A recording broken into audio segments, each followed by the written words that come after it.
qış transfer pəncərəsi Neftçi üçün də önəmli olacaq. Hər nə qədər düzdür.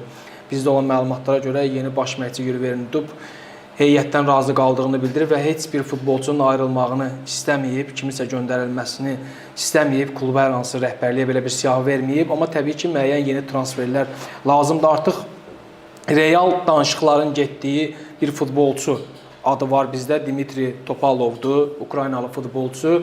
Ukrayna Gənclər Millisində də çıxış edib, aşağı yaş qruplarda da çıxış edib. Şaxtyorun futbolçusudur. Hətta Neftçidən aldığımız son informasiyalarda demək olar ki, danışıqlar böyük ölçüdə müsbət tərəfədir və razılıq əldə olunub bu futbolçu ilə. Orta zonada çıxış edir, yarım müdafiə xəttinin sol ayaqdır və cinah futbolçusu kimi də rotasiyalarda istifadə etmək olar. Necə düşünürsən, ümumiyyətlə Neftçinin bu tip futbolçuya ehtiyacı varmı və ya hansı tip futbolçulara qış transfer pəncərəsində Neftçinin güclənməsi mütləqdir? Gəl xanoğlan, bu məsələyə fərqli mövqelərdən yanaşaq. Niyə?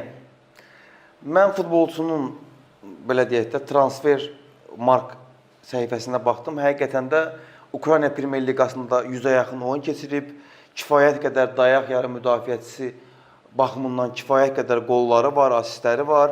Şaxtyorda oynayıb, yəni Şaxtyorda ilə oynamaq, belə deyək də, futbolçunun səviyyəsinin bir göstərgəsidir.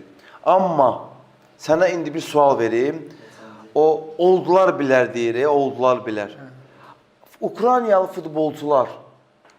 futbolçular Azərbaycanda hansı hallarda uğur qazanıblar? Yadıma misal. Uğur qazananları çox olub.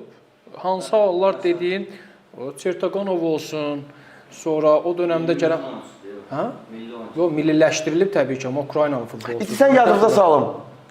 Ukraynalı futbolçular Simurq komandasında və Inter komandasında indiki Şamaxı. Bəli. Yəni ən çox orada çıxış ediblər.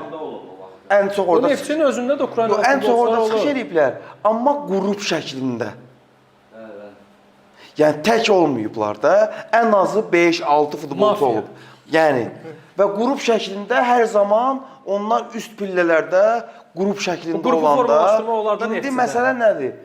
Mən şəxsən bu futbolçunun tutalım ki, bax, niyə bunu deyirəm? Bundan öncəki Neftçinin Ukraynalı məşqçisi Qirqarçukun da bir transferi var idi. Hansı ki, o da Ukrayna çempionatında kifayət qədər yaxşı futbol nümayiş elətdirib və Neftçiyə transfer olmuşdu. Amma uğur qazana bilmədi. Tək idi ona görə. Bilmirəm. Yəni bu... Təcrübə onu deyir də. Mən təcrübəyə əsasən, sağ ol. Yəni mən demək istəyirəm ki, yəni sanki Ukraynalı futbolçular tək hallar, tək olduqları yerlərdə uğur qazanmağa çətinlik çəkirlər. Əsasında bizim olduğumuz ölkələrdə, Qafqaz ölkələrində, məsəl üçün Ukrayna futbolçular çıxış edirlər Qazaxstanda. Topalov gəlsə tək olmayacaq. Ştogrin var, baş məşqçi var, baş məşqçinin köməkçisi var. Tək, amma futbolçunun yəni şəxsi keyfiyyətindən, futbolçu keyfiyyətlərinə baxanda CV üzərində pis futbolçu deyil.